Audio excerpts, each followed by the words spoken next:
Hello everyone, কেমন আছেন প্রত্যেকে? আশা করি প্রত্যেকে অনেক অনেক ভালো আছেন। তো আপনাদের আশীর্বাদে আমরাও খুবই ভালো আছি। তো আজকের ব্লগটা রান্না দিয়ে শুরু করছি, কারণ সকাল উঠলেই সকালের বাসি কাজ সেরেই আমাদের রান্নার মধ্যে ঢুকতে হয়। আর রান্না দিয়ে তার জন্য আমি শুরু করলাম। আর বাদ বাকি কাজ যেগুলো সব কিছু তো শেয়ার করা যায় না, বাট যেগুলো শেয়ার করার মতো সেগুলোই আমি শেয়ার করি। তো বিশেষ করে রান্নাটা আমার শেয়ার করতে ভালো লাগে, কারণ যেটা করতে ভালোবাসি সেগুলোই শেয়ার করতে ভালো লাগে। রান্না করতে ভালোবাসি, ঘুরতে ভালোবাসি, তো এই সব ব্লগগুলোই আমি শেয়ার করার চেষ্টা করি। তো আজকে আমি রান্না করছি মাছের ঝোল। সিলভার কাপ মাছ আনা হয়েছিল, তো ফ্রিজে ছিল, ফ্রিজ থেকে নামিয়ে সকালে রাখা রাখা হয়েছিল। তো এগুলো আগে আমি ভেজে নিচ্ছি, আলুগুলো ভেজে নিচ্ছি এখন আপাতত, কারণ আলুটা ভাজা হয়ে গেলে তাহলে আমার বেশিক্ষণ টাইম লাগবে না। আর মাছটা আমি ভেজে রেখেছি, আর কয়টা 2-3টা পিস আমি তুলে রেখেছি আলাদা করে, আবার পুচকিটার কালকের হয়ে যাবে, তো এই জন্য আর বেশি করে মাছের ঝোল আর মাছ আর কি নিয়ে নিই। তো তেলটা পরিমাণ মতো দিয়ে দিচ্ছি রান্নাটা চাপানোর জন্য, আর একটু তেল দিতে হবে। আর তার সাথে সকালবেলা রান্না করা হয়ে গিয়েছিলো এগুলো, ডুমুর ভাজা আর হচ্ছে ভর্তা, চিংড়ি মাছ, লঙ্কা, রসুন, পেঁয়াজ, টমেটো কুচি সব কিছু মিক্সড করে ভেজে তারপর শিলনোড়ার মধ্যে বেটে ভর্তা বানিয়েছি। এটা সকালের খাবারের জন্য। তো আমি মাছের ঝোলে যেহেতু সব কিছু আগে রেডি করে রেখেছি, তো মাছের ঝোলটা করতে আমার বেশি কিন্তু টাইম লাগবে না, কারণ সব কিছু একসাথে যদি আমরা রেডি করে রাখি তাহলে টাইম একদমই লাগে না। তো আগেই আমি বেটে রেখেছিলাম, রসুন পেঁয়াজ সব কিছু বেটে রেখেছিলাম, আর টমেটোটা দিয়ে দিলাম। টমেটো দিয়ে মাছের ঝোল আমার কিন্তু দারুণ লাগে। মাছের ঝোল বলুন, ডিমের ঝোল বলুন, যে কোনো কিছুতেই টমেটো দিলে স্বাদটা কিন্তু আলাদা হয়ে যায়। আর যখন টমেটোর সিজন থাকে না, তখন টমেটোটাকে খুব মিস করি, যে এখন টমেটো থাকলে ভালো হতো, তরকারি রান্নাটা একটু ভালো টেস্টি হতো। তো এখন যেহেতু টমেটো আছে, তো প্রতিদিন আমাদের রেগুলার সমস্ত তরকারিতে হয়তো প্রত্যেকেরই টমেটো মিক্সড হয়ে যায়।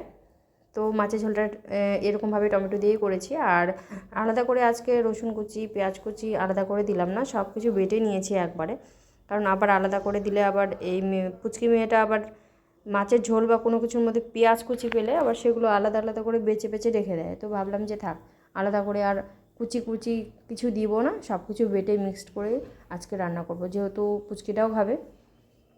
তো আমি ভেজে নিলাম এগুলো, ভাজা হয়ে প্রায় গেছে। তো আলুগুলো আমি ঢালবো এখন। সব আলুগুলো ঢেলে একটু ভালোভাবে কষিয়ে নেব, কষিয়ে নিয়ে তারপর আমি মাছগুলো ছাড়বো। আর যে কোনো জিনিস ভালোভাবে কষিয়ে নিয়ে রান্না করলে কিন্তু দারুণ টেস্টি হয়।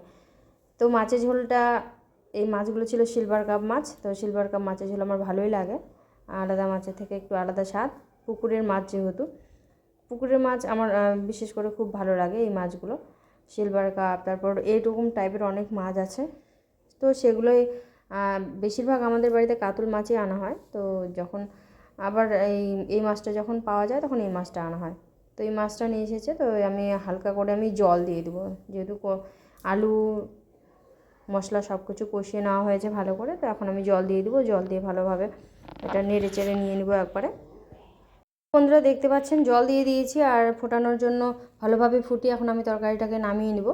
অনেকটা ফুটে গেছে। তো আমার এই যে রান্নাটা এরকমভাবে আমি মাছের ঝোলগুলো রান্না করি, যে কোনো তরকারি এরকমভাবে বেশিরভাগটাই রান্না করি। তো যদি মাছের ঝোলটা এরকম হলো, আর খুব ভালো হয়েছিল, কালারটাও এসেছিলো, আর টেস্টটাও কিন্তু অসাধারণ ছিল। তো বিকেলে আমরা ঘুরতে আসলাম এই জায়গাটাতে, আজকে যেখানে ঘুরতে এসেছি এর পাশে কিন্তু একটা পোলট্রি ফার্ম আছে, আর এই পুকুরটা ভালোই লাগলো দেখতে। তো ভাবলাম যে এখানে আজকে বসে সময়টা পার করি, তো ওই জন্য এখানেই বসে থাকলাম, অনেকক্ষণ বসেছিলাম আমরা এখানে। আর এই যে জায়গাটা দেখুন, খুবই সুন্দর একটা জায়গা, আর এই যে পোলট্রি ফার্ম।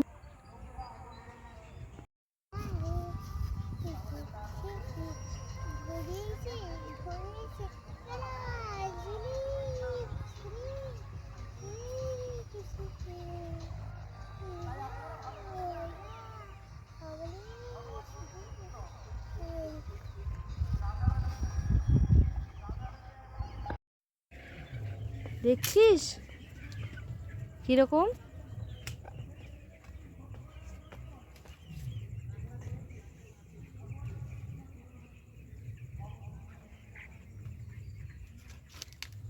কত পোলট্রি, জল দিছে, এই যে খাবার দিছে, দেখ দেখ দেখ, এই যে খাচ্ছে কিভাবে, দেখ এই যে দেখ, এই যে যে পোলট্রির খাবারগুলো দেখ, দেখতে পাচ্ছিস কত পোলট্রি খাবার দিছে। ওগুলোতেই পায়খানা করে, দেখ ওগুলাই খাচ্ছে, ওগুলাই পায়খানা করছে, এই যে জল দিচ্ছে, তাই না? দেখতে পাচ্ছ এইভাবে পোলট্রিগুলোকে বড় করে। এগুলাই বড় হয়, বুঝলা?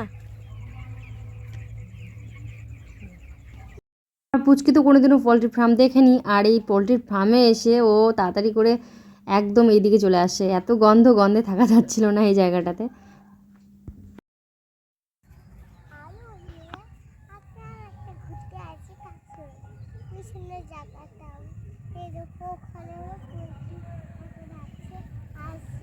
তোমার আওয়াজ, তোমার ভয়েসটা তো শুনতেই পাচ্ছে না তোমার বন্ধুরা। হ্যালো হ্যালো বলতেছ।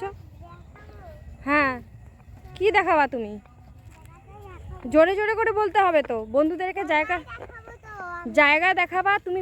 জোরে জোরে করে তোমাকে বলতে হবে যে হ্যালো বন্ধুরা, এই যে দেখো কত সুন্দর একটা জায়গা, আমরা এখানে ঘুরু করতে আসছি। এখানে একজন ফোন দেখছে। আয় মাম্মা এদিকে আয়, আয় ভুট্টা খেত আয়। এই যে ভুট্টা খেত, কত সুন্দর। সূর্য প্রায় ডুবডুবু হয়ে গেছে, তাই আমরা বাড়ির দিকে রওনা দিলাম। তো বন্ধুরা, ব্লগগুলো যদি ভালো লাগে তাহলে অবশ্যই লাইক কমেন্ট করে পাশে থাকবেন, আর নতুন বন্ধুরা অবশ্যই ফলো করে সাবস্ক্রাইব করে পাশে